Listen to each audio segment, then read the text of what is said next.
Hello my dear students, welcome back to my channel Shubham lecturer, myself Shubham Goswami. आज का ये video उन सभी स्टूडेंट्स के लिए है जो इस बार 12th में हैं और जिनको बोर्ड एग्जाम 2024 देना है, क्योंकि बहुत सारे हमारे स्टूडेंट हैं जो कमेंट कर रहे थे सर 12th इंग्लिश में इंपॉर्टेंट आर्टिकल पर वीडियो बनाइए। यानी कि हमारे 2024 बोर्ड एग्जाम में कौन कौन से आर्टिकल आ सकते हैं जिनके चांसेस 99% हैं, वो आज के इस वीडियो में मैं आपको बताऊंगा। और सिर्फ यही नहीं कि कौन कौन से आर्टिकल्स इंपॉर्टेंट हैं, मैं ये भी बताऊंगा कि आपको बोर्ड एग्जाम में आर्टिकल्स लिखना कैसे है, ठीक है, ताकि आपको जो एग्जामिनर है वो 10 में 10 मार्क पूरा दे। तो इस वीडियो को शुरू से लेकर लास्ट तक देखिएगा, क्योंकि सबसे जो हमारा इंपॉर्टेंट टॉपिक है वो है आर्टिकल राइटिंग। ठीक है, मैं आपको 5 ऐसे आर्टिकल्स भी बताऊंगा जो इस बार 2024 बोर्ड एग्जाम में आएंगे। उसके बाद हम जानेंगे कि आर्टिकल लिखते कैसे हैं। तो अगर आप लोग चाहते हैं कि ऐसे ही मैं इंग्लिश का जो लेटर राइटिंग है और भी जो बहुत सारे टॉपिक हैं उस पर वीडियो लेकर आऊं, तो इस वीडियो को लाइक कीजिएगा, चैनल पर नए चैनल को भी सब्सक्राइब कर लीजिएगा। तो देखिए, क्लास 12 इंग्लिश सभी महत्वपूर्ण आर्टिकल्स, ठीक है, यानी कि आर्टिकल्स कैसे लिखें। देखिए, बोर्ड परीक्षा में 99% यही आएंगे, यानी कि इन्हीं आर्टिकल्स में से आएंगे।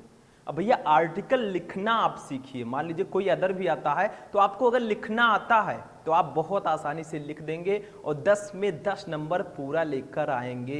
तो आप लोग हमारे साथ कॉपी और पेन लेकर बैठ जाइए, बहुत ही इंटरेस्टिंग ये वीडियो है, ध्यान से समझिएगा। ठीक है, तो देखिए, सबसे पहले ये जानते हैं कि 12th में कौन कौन से आर्टिकल आने के चांसेस सबसे ज्यादा हैं। तो 5 आर्टिकल मैंने यहां पर लिए हैं। देखिए, सबसे पहला आर्टिकल है वोमेन सेफ्टी इन इंडिया, यानी कि हमारे भारत में महिलाओं की सुरक्षा पर एक आर्टिकल आपको लिखना है। ठीक है, ये बहुत इंपॉर्टेंट आर्टिकल है, क्योंकि देखिए महिलाओं की जो सुरक्षा है उस पर लेकर लगातार सवाल उठते रहते हैं हमारे कंट्रीज में। ठीक है, आपको भी पता है, तो इस पर आर्टिकल लिखने को आपको दिया जा सकता है ताकि आप उसके प्रति जागरूक हों। ठीक, तो वोमेन सेफ्टी इन इंडिया, ये आर्टिकल इंपॉर्टेंट है। दूसरा देखिए, the state of education today, यानी कि आज शिक्षा की स्थिति क्या है, चाहे हमारे इंडिया में हो चाहे ऑल वर्ल्ड में हो। यानी कि हमारे इंडिया में समझ लीजिए आज शिक्षा की स्थिति क्या है, आखिर कैसे लोग शिक्षित होते हैं, कैसे ज्यादा से ज्यादा लोगों के पास शिक्षा ज्यादा से ज्यादा लोगों को शिक्षा मिल सकती है, उस पर आपको आर्टिकल लिखना है कि हाउ कैन बी एजुकेटेड, हम कैसे एजुकेटेड बने। ठीक, जैसे आप लोग पढ़ रहे हैं तो आप लोग एजुकेटर रहेंगे हमेशा, कोई ना कोई आपको जॉब मिलेगा या कुछ भी करेंगे, आप लोग पढ़े लिखे रहेंगे तो सब कुछ कर सकते हैं। यू कैन डू एनीथिंग, आप कुछ भी कर सकते हैं अगर आप पढ़े लिखे हैं। ठीक, समझ में आया। तीसरा देखिए, how to make good health. देखिए भैया, पैसे के साथ साथ हमारा स्वास्थ्य भी जरूरी है, क्योंकि स्वास्थ्य ही धन है। आपको पूरे रूम में पैसा ही पैसा रख दिया जाए और आपका स्वास्थ्य ही अच्छा ना रहे तो वो पैसा बेकार लगेगा आपको, कि अरे यार पैसा लेकर क्या करेंगे जब हमारा हेल्थ ही नहीं अच्छा है, जब हम ही नहीं रहेंगे तो पैसा लेकर क्या करेंगे। ठीक है, तो इस पर भी आर्टिकल लिखने को दिया जा सकता है, how to make good health, यानी कि अच्छी स्वास्थ्य हम कैसे बनाएं, कैसे हम हेल्दी बने भैया। ठीक, बॉडी बिल्डर मतलब अच्छी स्वास्थ्य कैसे बनाएं। ठीक, तो इस पर भी आर्टिकल लिखने को आपको दिया जा सकता है। चौथा है terrorism a threat to mankind, यानी कि टेररिज्म, ठीक, टेररिज्म जो है आतंकवाद, ए थ्रेट टू मैनकाइंड, यानी कि हमारे मानव जात के लिए खतरा। ठीक है, इस पर आपको आर्टिकल लिखना है। जो टेररिज्म होते हैं, जो आतंकवाद होते हैं, ये हमारे मानव जात के लिए खतरनाक हैं, इस पर आपको आर्टिकल लिखने को दिया जा सकता है। ठीक है, 5th नंबर देखिए, फेस्टिवल्स ऑफ इंडिया, भारत के त्योहार। बहुत सारे त्योहार हैं, जैसे हम लोग दीपावली, होली, ठीक है, ऐसे ऐसे बसंत पंचमी, बहुत सारे त्योहार मनाते हैं, अलग अलग धर्मों के अलग अलग त्योहार हैं। ठीक है, तो फेस्टिवल्स हैं, तो वो अपने अपने त्योहार को अपने अपने तरीके से सभी लोग मनाते हैं। ठीक है, तो इस पर भी हमें आर्टिकल्स लिखने को दिया जा सकता है। ठीक, सबसे अच्छा फेस्टिवल आपको कौन सा लगता है कमेंट करके बताइएगा। ठीक, तो 5 ऐसे आर्टिकल हैं भैया, ये 5 ऐसे आर्टिकल हैं जो बोर्ड एग्जाम 2024 में 95% चांस है इनके आने के। 95% ही मैं बोलूंगा, क्योंकि 5% हो सकता है कि एक आध दूसरा आ जाए, लेकिन आपको तो ऑप्शन मिलेगा ना, 3 रहेगा, एक ही लिखना होगा। ठीक, तो ये 5 आप लोग तैयार करके जाइएगा। अब देखिए, सिर्फ पढ़ने से तो होगा नहीं कि आपने 5 पढ़ लिया 10 में 10 आपको मिल जाएगा। क्योंकि आपको बोर्ड एग्जाम में लिखना है और लिखने का तरीका पता होगा तभी तो आप आर्टिकल को लिख पाएंगे। तो आर्टिकल लिखने के लिए 2-3 चीजें बहुत ध्यान रखिएगा। सबसे पहले मैं बता दूं, जैसे मान लीजिए आप लिख रहे हैं फेस्टिवल्स ऑफ इंडिया पर आर्टिकल, तो बहुत सारे स्टूडेंट क्या करते हैं, एक बड़े से पैराग्राफ में पूरे पेज में ऐसे सीधे सीधा आर्टिकल लिख देते हैं। ये गलत तरीका है आर्टिकल लिखने का। आर्टिकल कैसे लिखोगे बताओ?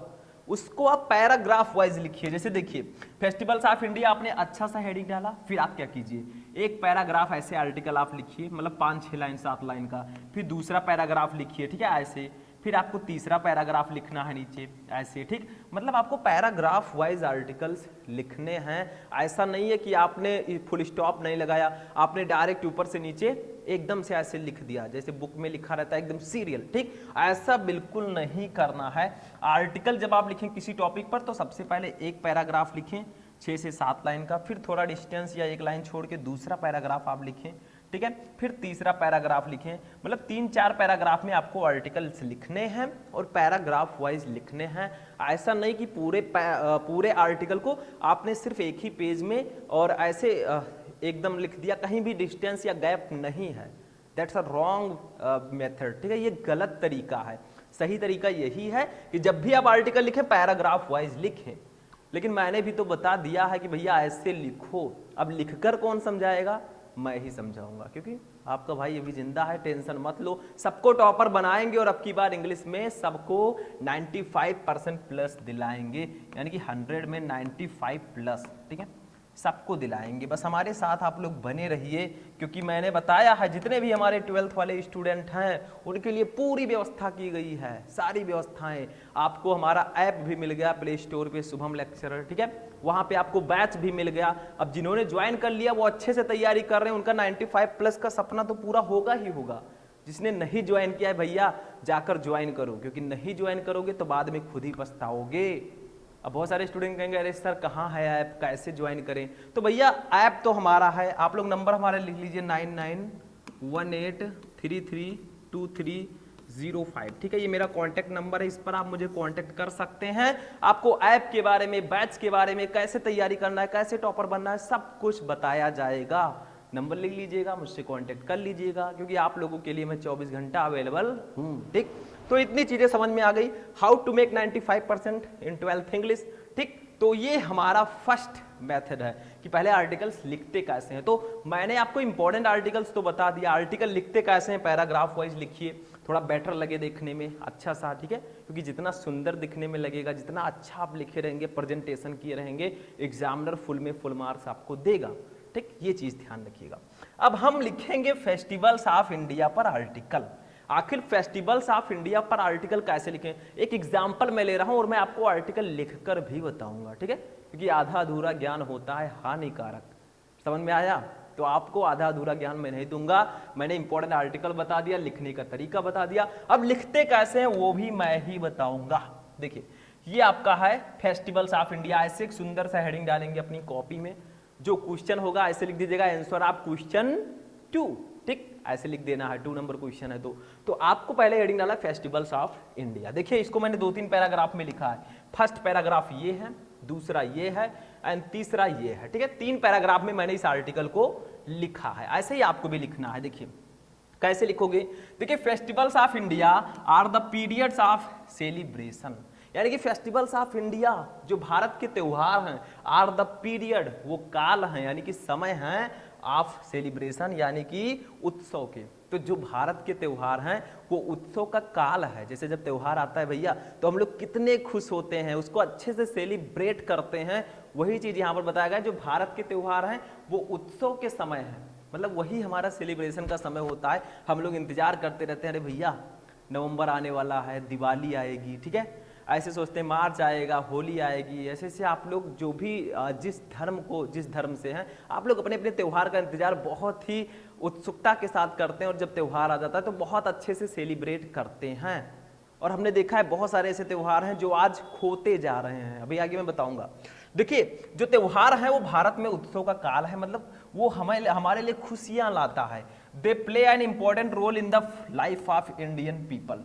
दे प्ले, वो निभाते हैं, एन इंपॉर्टेंट रोल, एक महत्वपूर्ण भूमिका, इन द लाइफ, जीवन में, ऑफ इंडियन पीपल, भारत की। तो ये भारतीय लोगों के जीवन में एक बहुत महत्वपूर्ण भूमिका निभाते हैं। हमारे जीवन में जो हमारे त्योहार हैं उनकी कितनी ज़्यादा भूमिका है वो हमको ही पता है। जब त्योहार आते हैं हम लोग बहुत खुश होते हैं, ठीक, समझ में आया? आप लोग क्यों खुश होते हैं? क्योंकि आप लोगों को छुट्टी मिलती है 4-5 दिन की, ठीक? नहीं, ऐसी बात नहीं, मतलब खुश तो वैसे भी होते हैं, तो मैंने एक पर्सनल रीजन बताया, ठीक है। आगे देखिए, when religion creeps into invest the festival with spiritual meaning. इसका मतलब होगा कि जब त्योहार को आध्यात्मिक अर्थ से जोड़ने के लिए धर्म का आगमन होता है, यानी कि जब जो हमारे त्योहार है उसको अगर हमें आध्यात्मिक रूप से जोड़ना है, ठीक है, धार्मिक रूप से जोड़ना है, तब जो धर्म का आगमन वहां पर होता है। जैसे अलग अलग धर्म के लोग अलग अलग तरीके से त्योहार मनाते हैं, तो जब हमारा जो त्योहार है, ठीक है, जब त्योहार को आध्यात्मिक अर्थ से जोड़ने के लिए धर्म का आगमन होता है तो क्या होता है? दिस जॉय, ये खुशी, कम्स टू बी आइडेंटिफाइड, जानी जाती है, with the joy of worship, यानी कि पूजा की खुशी से। तो जब आगमन होता है किसका? जब त्योहार को आध्यात्मिक अर्थ से जोड़ने के लिए धर्म का आगमन होता है, तो जो ये खुशी होती है ये पूजा की खुशी के नाम से जानी जाती है। पूजा की नहीं, मतलब कोई लड़की नहीं है, मतलब हम लोग पूजा करते हैं ना, तो जो हमारी खुशी है, हम पूजा करके अपनी खुशी जाहिर करते हैं, पूजा करके अपनी डिमांड्स करते हैं, ठीक है, भगवान से कुछ प्रार्थना करते हैं। तो जब ये विथ स्पिरिचुअल में this joy comes to be identified with the joy of worship, तो ये जो खुशी है ये पूजा की खुशी के नाम से जानी जाती है, ठीक। इतनी चीजें समझ में आई। मतलब आपको जब आर्टिकल्स लिखना, देखिए मेरे वीडियो को बनाने का पर्पस है, इसको मैं अलग से भी पढ़ाऊंगा, टेंशन मत लीजिएगा, बट इसमें बताना था कि आप लोग इंपॉर्टेंट आर्टिकल कैसे लिखें, कौन कौन से हैं, कैसे उसको लिखते हैं, पैराग्राफ वाइज, पैरा वाइज, ठीक है, ताकि आपको फुल में फुल मार्क्स मिले। आगे बढ़ते हैं, नेक्स्ट पैराग्राफ पे चलते हैं हम लोग। देखिए next paragraph, the festivals are still associated with the religion as well as participation in the productive activities, ठीक है, यानी कि क्या कहा जा रहा है? The festival are still associated, यानी कि जो हमारे त्योहार है वो अभी भी जुड़े हुए हैं किससे? विथ रिलीजियन, हमारे धर्म से, एज वेल एज पार्टिसिपेशन, और भागीदारों से, इन प्रोडक्टिव एक्टिविटीज, यानी कि प्रोडक्टिव का मतलब क्या होगा?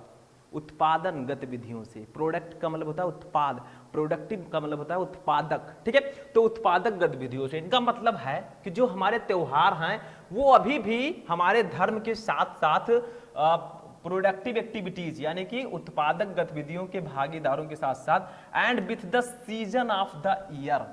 सीजन ऑफ द ईयर का मतलब क्या होगा? साल में जो वर्ष में हमारे मौसम आते हैं उनके साथ भी जुड़े हुए हैं। मतलब कहने का क्या है, देखिए, the festivals are still associated with religion as well as participation in the productive activities and with the season of the year, यानी कि जो हमारे त्योहार हैं वो अभी भी हमारे धर्म के साथ साथ हमारे उत्पादन की गतिविधियों के भागीदारों में और हमारे वर्ष के मौसम से जुड़े हुए हैं। जैसे हम लोग कहते हैं कि अरे भैया अब कटाई का समय आ गया है, हार्वेस्टिंग सीजन, अब त्योहार आएगा, और बुआई का समय आ गया है, अब त्योहार आएगा, ठीक है। ऐसे ऐसे त्योहार हमारे सीजन से भी जुड़े हुए हैं। जैसे हमारी दीपावली है, ये शरद ऋतु का त्योहार है, ऑटम सीजन, ठीक। ऐसे ऐसे हमारे जो त्योहार हैं वो कहीं ना कहीं हमारे मौसम से भी जुड़े हुए हैं। कुछ कटाई के मौसम में आएंगे, कुछ बारिश के मौसम में आएंगे, कुछ हमारे शरद मौसम में आएंगे, ऐसे ऐसे मौसम के अकॉर्डिंग भी जुड़े हुए हैं। देखिए आगे है इसमें द हार्वेस्टिंग सीजन, यानी कि द हार्वेस्टिंग फेस्टिवल, कटाई के त्योहार, यानी कि जब फसलें काटी जाती हैं तब भी त्योहार आता है, ठीक है। द स्प्रिंग सीजन, स्प्रिंग का मतलब क्या होता है? बसंत के त्योहार, द स्प्रिंग फेस्टिवल, ठीक है, बसंत के त्योहार। The sowing festival during the rainy season, यानी कि वर्षा ऋतु में जो बुआई के त्योहार होते हैं, मतलब कई प्रकार से त्योहार होते हैं, ठीक है। ETC आर एसोसिएटेड, ये सब जुड़े हुए हैं विथ मैन्स रिलेशन, हमारे मनुष्य के संबंधों से, विथ नेचर, यानी कि प्रकृति के, ठीक है। तो यहां पर क्या कहा जा रहा है? द हार्वेस्टिंग सीजन, कटाई के त्योहार, द स्प्रिंग सीजन, बसंत के त्योहार, the sowing festival during the rainy season, बारिश के समय बुआई के त्योहार, ETC आदि,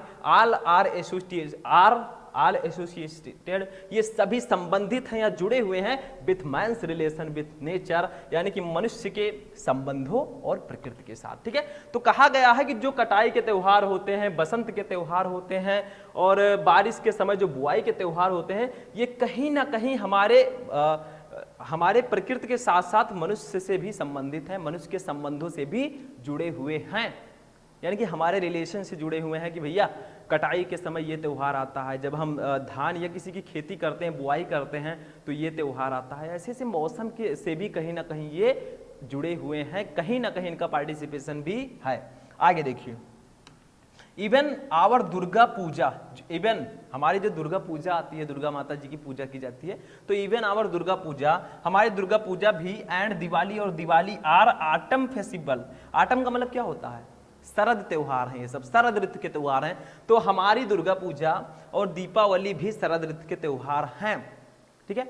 मतलब हम अपने रिलीजन की बात कर रहे हैं, अलग अलग लोग अलग अलग रिलीजन से होंगे, कुछ लोग ईद मनाते होंगे जो मुस्लिम हैं, ठीक है। तो आप लोगों के त्यौहार जो हैं, कोई भी त्यौहार हो, जब वो आती है तो बहुत खुशियां लेकर आती है, ठीक है। आगे देखिए, the festivals of light welcomes the winter और हार्वेस्टिंग सीजन, यानी कि द फेस्टिवल ऑफ लाइट्स, जो लाइट्स के त्यौहार होते हैं, जैसे हमारी दीपावली हो गई, ठीक है, ये सब लाइट्स के त्यौहार हैं। आगे देखिए, वेलकम्स, वे वेलकम करती हैं द विंटर, यानी कि सर्दी के मौसम का, और हार्वेस्टिंग सीजन, यानी कि कटाई के मौसम का। तो द फेस्टिवल्स ऑफ लाइट्स, जो लाइट्स वाले त्यौहार होते हैं, वेलकम्स, वे स्वागत करते हैं द विंटर और हार्वेस्टिंग सीजन, सर्दी के मौसम और कटाई के सीजन का, ठीक है। तो जो हमारे लाइट वाले त्यौहार होते हैं, जैसे दीपावली हुई, ठीक है, ये स्वागत करते हैं किसका? जो सर्दी और कटाई के जो सीजन्स होते हैं, उसमें जो हमारे त्यौहार पड़ते हैं, जो फेस्टिवल्स होते हैं, उनका ये स्वागत करते हैं, ठीक है। आगे देखिए, the festivals have their roots, जो फेस्टिवल होते हैं उनकी जड़ें जो होती हैं, मतलब जड़ों का मतलब क्या है? वो कहीं ना कहीं हमसे जुड़ी हुई हैं, ठीक है। आगे देखिए, in the age folk, age old, ठीक है, age old folk tradition, age old का मतलब क्या होगा?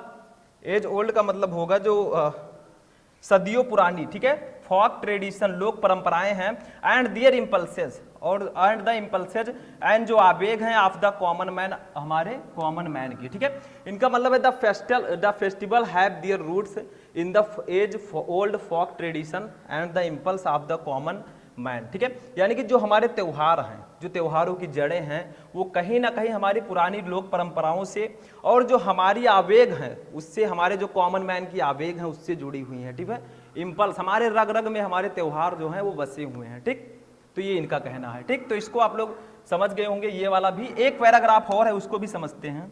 चलिए थर्ड पैराग्राफ को देखते हैं स्टूडेंट, बहुत इंपॉर्टेंट है। देखिए 3 पैराग्राफ्स में मैंने इसको डिवाइड किया है, लेकिन कोई जरूरी नहीं है कि आप 3 ही पैराग्राफ में डिवाइड करें। You can divide in 4 paragraph, आप 4 पैराग्राफ्स में भी डिवाइड कर सकते हैं, ठीक है। बट पैराग्राफ्स वाइज रहे ज्यादा बेटर रहेगा, ठीक। तो देखिए आगे देखिए, ऑफकोर्स, बेशक, ठीक है, एज इन प्रिमिटिव सोसाइटी, जो हमारे आदिम समाज है, सोशल रिलेशन, सामाजिक संबंध है, करेस्पॉन्डेड, वो मेल खाते हैं सिंपली, साधारण रूप से, विथ फोर्सेज ऑफ प्रोडक्शन, यानी कि उत्पादन की शक्तियों से। तो बेशक जो हमारे सामाजिक, हमारी जो आदिम समाज है उसका जो संबंध है, ठीक है, उसका जो सामाजिक संबंध है वो उत्पादन की शक्तियों से मेल खाते हैं, ऐसा होता है। द फेस्टिवल रिवील, जो त्योहार हैं रिवील, प्रकट करते हैं द हार्मोनी, यानी कि सामंजस्य ऑफ कम्युनिटी लिविंग, यानी कि सामुदायिक जीवन का, विदाउट एनी बैरियर, बिना किसी बाधा के। लेकिन जो हमारे त्योहार हैं वो हमारे सामुदायिक जीवन में, सामुदायिक जीवन के सामंजस्य में बिना किसी बाधा के वो प्रकट करते हैं, उसको प्रकट करते हैं। तो जो हमारे त्योहार हैं वो सामुदायिक सामंजस्य को, जो सामुदायिक सामंजस्य का जीवन है उसको बिना किसी बाधा के प्रकट करते हैं, ठीक है। ये फेस्टिवल्स हमारे हैं, जो हम लोग जब दूर जाते हैं तो फेस्टिवल्स में क्या होते हैं, हमारे दोस्त, हमारे मित्र, हमारे रिश्तेदार सब आते हैं घर पर, यानी कि वो हम सबके बीच में रिलेशन को और अच्छा करते हैं, वो सामंजस्य प्रकट करते हैं लोगों के बीच में। जो हमारा सामुदायिक जीवन है, हम लोग जो ग्रुप से बिछड़ जाते हैं साथ में ले आते हैं त्योहार के दिन, फिर भले ही अपने अपने घर को चले जाएं, लेकिन वो त्योहार जो है हम सबको खुशियों से भर देता है। और बहुत सारे लोग, बहुत सारे रिश्तेदार, बहुत सारे दोस्त हमारे पास आते हैं। जैसे हम होली खेलने जाते हैं तो बहुत सारे दोस्तों को रंग लगाते हैं, गुलाल लगाते हैं, ठीक है। तो वही चीज़ है, हमारे अंदर वो खुशियाँ लाती हैं, भले ही वो खुशियाँ 1-2 दिन के लिए हों। त्योहार तो 1 दिन रहता है, लेकिन 2-3 दिन पहले से बहुत मजा आता है, ठीक। सबको पता होगा, एक्सपीरियंस सबके पास है। आगे देखिए होता क्या है, द रीजनल फेस्टिवल, जो धार्मिक त्योहार होते हैं, डिफर्स वे भिन्न भिन्न होते हैं। फ्रॉम वन स्टेट, एक राज्य से, टू अनदर, अलग राज्य में। यानी कि जो धार्मिक त्योहार होते हैं वो एक राज्य से दूसरे राज्य में अलग अलग होते हैं। किसी राज्य में दूसरे तरीके से मनाया जाता है, किसी राज्य में दूसरे तरीके मनाया जाता है, तो भिन्न भिन्न होते हैं अलग अलग स्टेट में। तो धार्मिक जो त्योहार हैं वो अलग अलग स्टेट्स में, एक दूसरे के स्टेट्स में अलग अलग होते हैं। ठीक है, आगे देखिए, द मैनर्स, जो ढंग होता है, जो तरीका होता है मनाने का, in which they are observed and celebrated are different too. यानी कि जो त्योहार मनाने का ढंग होता है, जो तरीका होता है, वो अलग अलग होता है। ठीक है, मतलब क्या कहा गया है, the manners in which they are observed and celebrated are different too. तो उनको मनाने और मानने का जो तरीका होता है वो भी अलग अलग होता है। यानी कि एक स्टेट से दूसरे स्टेट में हो सकता है त्योहार अलग अलग मनाया जाए, अलग अलग तरीके से मनाया जाए। ठीक है, लेकिन क्या होता है, वो अलग अलग तरीके से भी होता है और उनके मनाने और मानने के तरीके भी थोड़ा बहुत डिफरेंट होते हैं। समझ में आया? आगे देखिए, बट इवन दो, लेकिन भले ही आज, द फेस्टिवल, जो त्योहार है, टुडे, आज, have lost much of their significance, उन्होंने अपनी पहचान को खो दिया हो इन मॉडर्न टाइम, आधुनिक जीवन में। लेकिन भले ही आधुनिक जीवन में त्योहारों ने अपने पहचान को खो दिया है। मैंने देखा है जैसे पहले लोग त्योहार मनाते थे आज के 10 साल पहले, अब वैसा त्योहार क्यों नहीं मनाते हैं। आदमी इतना बिजी हो चुका है। देखिए, पहले आप आउटडोर गेम बहुत सारे लोग खेलते थे, गांव के लोग इकट्ठा हो जाते थे, वो गेम्स खेलते थे। ठीक है, कबड्डी हो गया या कोई भी चीज हो गई तो वो खेलते थे। अब क्या होता है, बच्चों के हाथ में मोबाइल है, स्मार्टफोन है, आराम से देख रहे हैं, उसमें गेम भी खेल रहे हैं। सारी सुविधा मोबाइल में हो गई है, सारी सुविधा स्मार्टफोन में हो गई है, उनके पास सुविधाएं हैं। ये बहुत ही हार्मफुल है। वही चीज यहां पर कहा जा रहा है भैया कि भले ही आज हमारे त्योहार ने अपना पहचान खो दिया है, क्योंकि जो त्योहार जिस तरीके से पहले मनाया जाता था अब वैसे नहीं मनाया जाता। पहले गांव के लोग सब इकट्ठा होते थे, अच्छे से त्योहार मनाया जाता था। अब तो घर के लोग भी इकट्ठा नहीं हो पाते त्योहार में। मतलब वो अपनी पहचान को भले ही उसने खो दिया है, लेकिन उसकी विशेषता क्या है, दे स्टिल हैव, वे भी हैं, ये डेफिनिट रोल, उनकी एक निश्चित भूमिका है, to play in keeping off, यानी कि दूर रखने की, द फोर्सेस ऑफ डिग्निफिकेंस, यानी कि विघटन के जो शक्तियां हैं इन आवर सोसाइटी टुडे, हमारे समाज में। यानी कि भले ही आज त्योहारों ने अपनी पहचान को खो दिया है, ठीक है, लेकिन फिर भी वो आज हमारे समाज के विघटन को दूर रखने में उनकी एक निश्चित भूमिका है। यानी कि जो हमारे समाज में जो डिफ्रेंसिएशन है, लोग दूर दूर हो जाते हैं एक दूसरे से, कुछ लोगों के बीच में झगड़ा होता है, कुछ लोगों के बीच में कुछ भी होता है, तो त्योहार जो आता है वो सबके बीच में खुशियां लाता है, हम सबको एक करने का प्रयास करता है। वही यहाँ पर कहा गया है कि but even though the festival today have lost much of their significance is the modern time, भले ही आधुनिक जीवन में त्योहार ने अपने पहचान को खो दिया है, but they still have a definite role, उन्होंने एक निश्चित भूमिका निभाते हैं, to play in keeping off, यानी कि दूर रखने में, द फोर्सेज ऑफ डिस्टिंग्रेशन, ठीक है, यानी कि विघटन की शक्तियों को इन आवर सोसाइटी टुडे, हमारे समाज में आज, ठीक है। तो भले ही उन्होंने अपनी शक्तियों को, उन्होंने अपने जो त्योहार है उन्होंने अपनी पहचान को खो दिया, लेकिन आज भी वे हमारे समाज में विघटन की शक्तियों को दूर रखने में एक निश्चित भूमिका निभाते हैं। तो ऐसे आर्टिकल लिखना है। देखिए, मैं हिंदी के साथ क्यों बता रहा हूं आप लोगों को, क्योंकि समझ में भी तो आना चाहिए। मैं चाहता तो ऐसे बता देता, भैया ये 3 पैराग्राफ में आप इसको लिख लीजिएगा, इंपॉर्टेंट ये 4-5 हैं, बस हो गया, 10 मिनट में सब फिनिश हो जाता। लेकिन कुछ भी पढ़ें तो उसको ऐसे पढ़ें कि समझ में आए।